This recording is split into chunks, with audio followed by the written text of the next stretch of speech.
आप ये high quality के एड्स क्रिएट कर सकते हो एक फ्री के सॉफ्टवेयर में।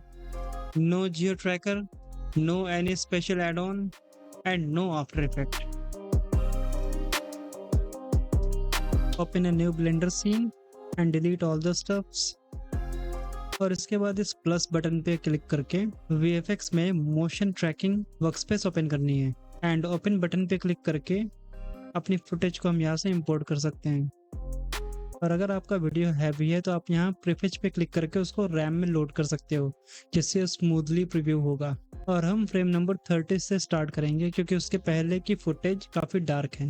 ओके, तो फुटेज को ट्रैक करने के लिए हमें यहाँ पे मार्कर्स ऐड करने पड़ते हैं और यहाँ डिटेक्ट फीचर्स पे क्लिक करके आप ऑटोमेटिकली मार्कर्स ऐड कर सकते हो और यहाँ सेटिंग से आप इसको रिफाइन भी कर सकते हो। बट यहाँ पे हम मैनुअल ट्रैकिंग करने वाले हैं क्योंकि ये सीन काफ़ी सिंपल है। तो मैनुअली मार्कर्स ऐड करने के लिए हम कंट्रोल होल्ड करके लेफ्ट क्लिक करेंगे और यहाँ ट्रैक विंडो में आप इसका जूम्ड वर्जन देख सकते हो। तो मार्कर्स हमें वहाँ ऐड करने हैं जहाँ पे किसी भी पॉइंट पे कंट्रास्ट बहुत ज़्यादा हो या कह सकते हो कि कलर डिफरेंस ज़्यादा हो, क्योंकि तभी मार्कर उस पॉइंट को हुक करके रख पाएगा। और मार्कर ऐड करने के बाद आप यहाँ पे ट्रैक फॉरवर्ड बटन भी क्लिक कर सकते हो एंड आप देख सकते हो कि ये काफ़ी अच्छे से ट्रैक हो गया है। और सेम इसी तरीके से हम दूसरी साइड भी मार्कर ऐड करेंगे और यहाँ पे हम ट्रैक बैकवर्ड बटन क्लिक कर सकते हैं। बेसिकली हम फुटेज में आगे या पीछे किसी भी तरफ ट्रैक कर सकते हैं इन दोनों बटन की हेल्प से। तो इसी तरीके से हम आगे बढ़ेंगे और अपना तीसरा मार्कर ऐड करेंगे और फिर चौथा भी।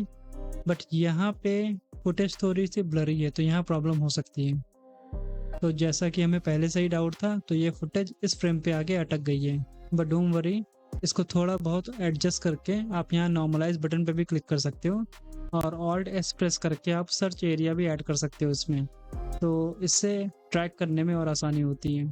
और आप देख सकते हो कि ये पॉइंट भी काफ़ी अच्छे से ट्रैक हो गया है। और ट्रैकिंग को सॉल्व करने के लिए हमारे पास मिनिमम 8 मार्कर्स होने चाहिए। तो थोड़े बहुत मार्कर्स हम और ऐड करेंगे।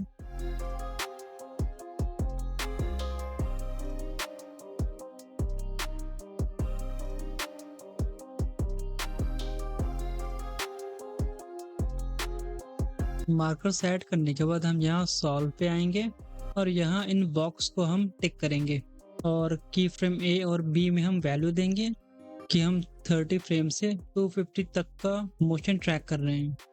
और इसके बाद हम ए प्रेस करके सारे मार्कर को एक साथ सेलेक्ट करेंगे एंड देन इस सॉल्व कैमरा मोशन बटन पे क्लिक करेंगे और यहाँ ऊपर राइट हैंड साइड पे आपको दिखेगा सॉल्व एरर जो कि 0.19 है। इसका मतलब ये काफ़ी अच्छा ट्रैक हुआ है। ये बेसिकली अगर 0.5 से कम है तो अच्छा माना जाता है, इवन 1 से भी अगर कम है तो अच्छा माना जाता है, depends upon the scene. But अगर 1 से ज़्यादा वैल्यू आती है तो मतलब आपका सीन अच्छे से ट्रैक नहीं हुआ है। इसके बाद हम यहाँ नीचे सीन सेटअप में इन दोनों बटन पे क्लिक करेंगे जिससे सीन में कैमरा और एक क्यूब और प्लेन ऐड हो जाएंगे। और यहाँ पे हमें रेजोल्यूशन सेट करना है अपनी फुटेज के अकॉर्डिंग। अब इसके बाद कैमरे को सही से अलाइन करने के लिए हमें ब्लेंडर को ये बताना पड़ेगा कि यहाँ पे फ्लोर है, यहाँ पे ओरिजिन है। तो इसके लिए हम इन सब बटन्स को यूज़ कर सकते हैं। तो मिनिमम हमें 3 पॉइंट सेलेक्ट करने हैं और उसके बाद इस फ्लोर बटन पे क्लिक करना है तो ब्लेंडर को ये पता चलेगा कि ये फ्लोर है। और उसके बाद आप कोई एक मार्कर सेलेक्ट करके आप सेट ओरिजिन कर सकते हो, तो वो एरिया 0 होगा एक्स और वाई में।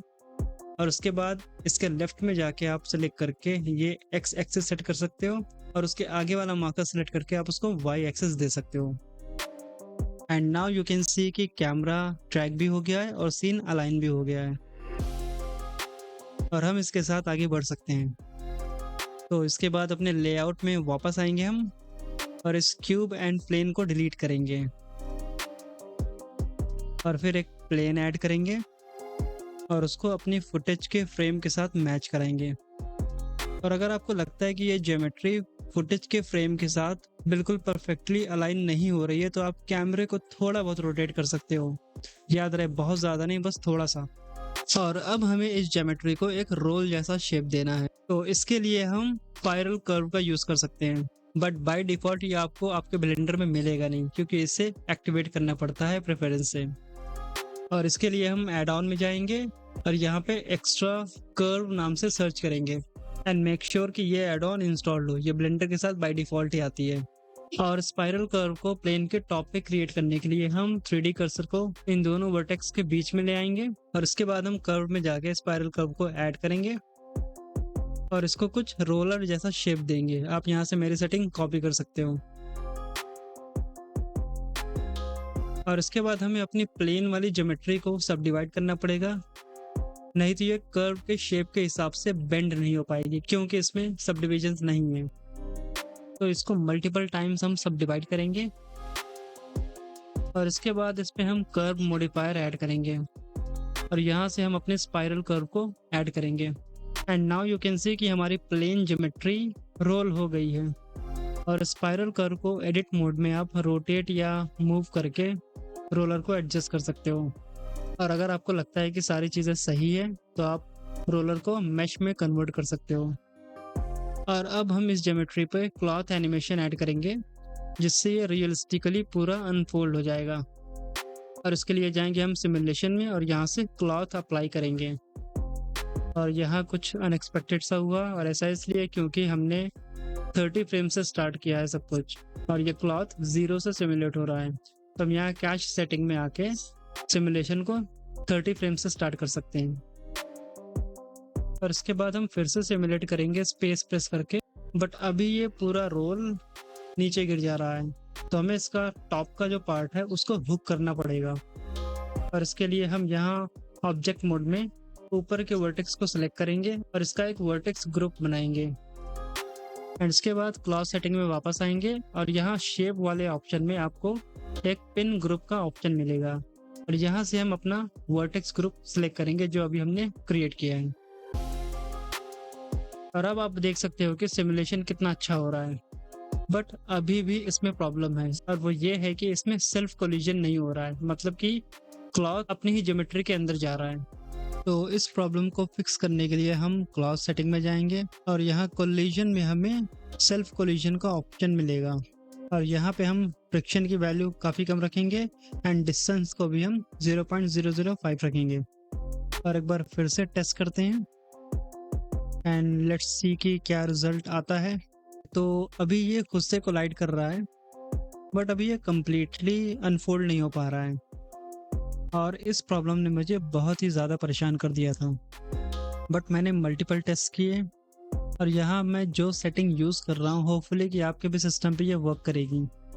तो सबसे पहले हम यहाँ पे क्वालिटी इंक्रीज करेंगे, उसके बाद हम आएंगे वर्टेक्स मास पे, इसका वेट हम थोड़ा सा बढ़ाएंगे और एयर विस्कोसिटी हम काफ़ी कम करेंगे। And let's check again. तो इस बार तो ये अनफोल्ड हो गया है बट उतना स्मूथ और इंटरेस्टिंग रिजल्ट नहीं आ रहा अभी। तो फिर सेटिंग को हम थोड़ा सा और ट्विक करेंगे, इसमें हम वर्टेक्स मास को और बढ़ाएंगे और एयर विस्कोसिटी को थोड़ा और कम करेंगे और यहाँ कंप्रेशन को हम थोड़ा इंक्रीज करेंगे और यहाँ सेल्फ कोलिजन में हम डिस्टेंस को थोड़ा सा ट्विक कर सकते हैं। And let's check again. और इस बार काफ़ी स्मूथ जा रहा है। ओके, तो इस बार का सिमुलेशन काफ़ी अच्छा हुआ है। So let's bake the simulation. और बेक करने के बाद आप इसको स्मूथली प्ले करके देख सकते हो, ये काफ़ी अच्छा लग रहा है। बट यहाँ अभी हमें अपनी ज्योमेट्री को फ्रेम के एज के साथ मैच कराना पड़ेगा, जिसके लिए हम कैमरे की पोजीशन को थोड़ा बहुत ट्विक कर सकते हैं। ओके, तो ज्योमेट्री की पोजीशन भी फ्रेम के एज के साथ मैच हो गई है। अब आगे बढ़ते हैं हम लाइटिंग की तरफ। तो लाइटिंग से पहले हम रेंडर सेटिंग को चेंज करेंगे, यहाँ EV से साइकिल्स पर एंड CPU से GPU, अगर आपके पास RTX कार्ड है तो। और उसके बाद हम यहाँ डीनॉइजर में आएंगे, इसको चेक करेंगे और यहाँ पे डीनॉइजर में हम इसको फास्ट पे रख सकते हैं और यूज GPU पे क्लिक करना है। ओके, तो अब चेक करते हैं कि हमारे पास अभी कैसी लाइटिंग है। तो जब आप यहाँ पे रेंडरिंग पे क्लिक करोगे तो आपको जो एक्चुअल लाइटिंग है फाइनल होने वाली है वो व्यू पोर्ट पे आपको दिखेगा। बट अभी ये पूरा ब्लैक आ रहा है क्योंकि अभी हमारे सीन में कोई भी लाइट नहीं है। तो हम यहाँ पे स्काई टेक्सचर यूज करेंगे, जिसके लिए हम वर्ल्ड सेटिंग में जाएंगे और यहाँ हम शिफ्ट टे प्रेस करके स्काई टेक्सचर ऐड करेंगे और इसको डालेंगे हम कलर में। और आप देख सकते हो कि सन का इफेक्ट हमें बैकग्राउंड में दिख रहा है और यहाँ से हम सन को रोटेट कर सकते हैं तो इसकी डायरेक्शन क्या होने वाली है। ओके, सो सबसे पहले हम चेक करते हैं कि हमारा जो सीन है उसमें कैसी लाइटिंग आ रही है। तो उसके लिए आप यहाँ पहले रेंडर सेटिंग में जाओगे और यहाँ पे फिल्म में और यहाँ ट्रांसपेरेंट को ऑन करोगे।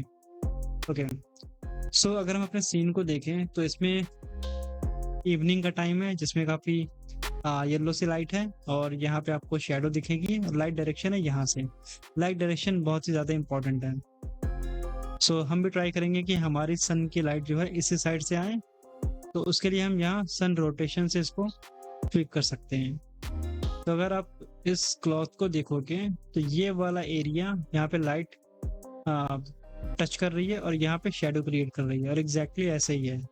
बट यहाँ पे सन का एलिवेशन अभी काफ़ी हाई है तो इसको हम कम करेंगे लाइक 5 और समथिंग, क्योंकि सन नीचे आ जाता है शाम के टाइम पे। और सन साइज को भी हम इंक्रीज कर सकते हैं क्योंकि शाम में शेडो काफ़ी सॉफ्ट सी होती है। ओके, और यहाँ पे स्ट्रेंथ को हम कम करेंगे। ओके, सो लाइटिंग प्रीटी मच हो गई है हमारी। अब इस पे हम अप्लाई करेंगे एक टेक्सचर।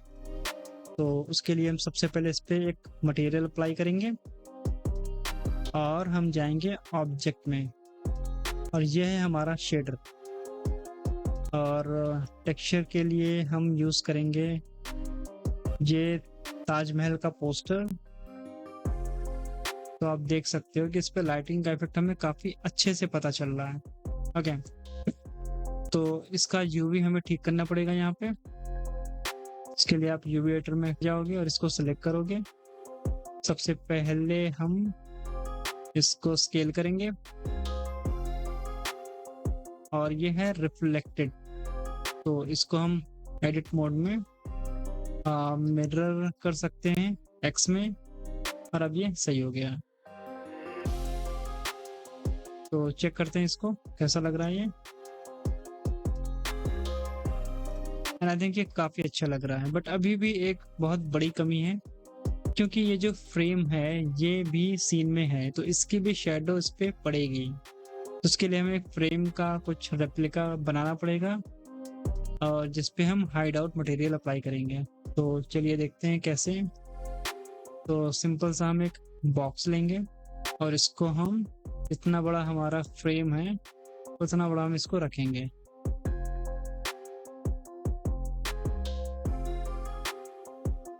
ओके, तो मॉडल हमारा रेडी है। अब इसमें हम अप्लाई करेंगे हाइड आउट। तो सबसे पहले इस पर एक नया मटेरियल डालेंगे और आएंगे शेडर एडिटर में और यहाँ हम सर्च करेंगे hide out, sorry hold out. Okay, तो ये वाला डिलीट और यहाँ पे हम इसको डालेंगे सरफेस पे। तो इसकी शेडो बनेगी बट ये व्यू पोर्ट में विजिबल नहीं होगा और रेंडर में भी। तो अब देखते हैं इसकी शेडो कितनी ज़्यादा इस पे बन रही है। आई थिंक अगर हम इसको ऑफ करते हैं तब इसका डिफरेंस दिखेगा। ये आप देख सकते हो कि विदाउट फ्रेम और विद फ्रेम तो थोड़ा सा फर्क पड़ रहा है। ओके, और अब बारी आती है रेंडरिंग की। रेंडरिंग के लिए सबसे पहले रेजोल्यूशन यहाँ पे सेट करना है और रेंडर सेटिंग में ये सैम्पल्स ये हम रखेंगे 64 क्योंकि ये सिंपल एक प्लेन ज्योमेट्री है तो 64 आई थिंक एनफ होगा। और हमें यहाँ पे ज़्यादा कुछ चेंज नहीं करना है। एंड मेक श्योर कि आपको जिस रेजोल्यूशन में निकालना है वो आप यहाँ पे डालोगे और फ्रेम रेंज एंड यहाँ से लोकेशन।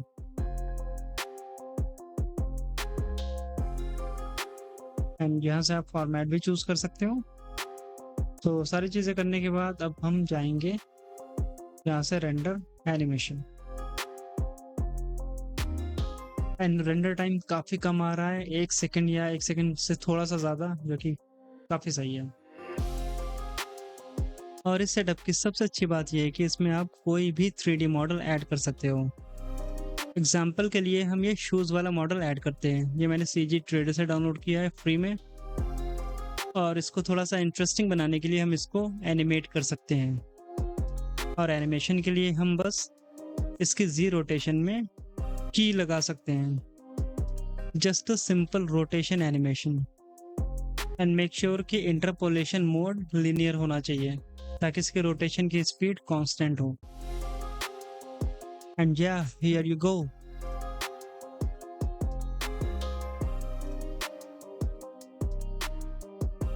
और रेंडर कंप्लीट होने के बाद आप इसको यहीं से चेक कर सकते हो कि आपका फाइनल आउटपुट कैसा आया। एंड आई थिंक ये काफ़ी अच्छा लग रहा है। तो इस तरह से आप बिना जियो ट्रैकर या आफ्टर इफेक्ट का यूज़ किए सिर्फ ब्लेंडर की मदद से आप ये CGI एड्स क्रिएट कर सकते हो। तो let me know your thoughts in the comments, और मिलते हैं किसी नेक्स्ट वीडियो में। Till then take care and happy rendering.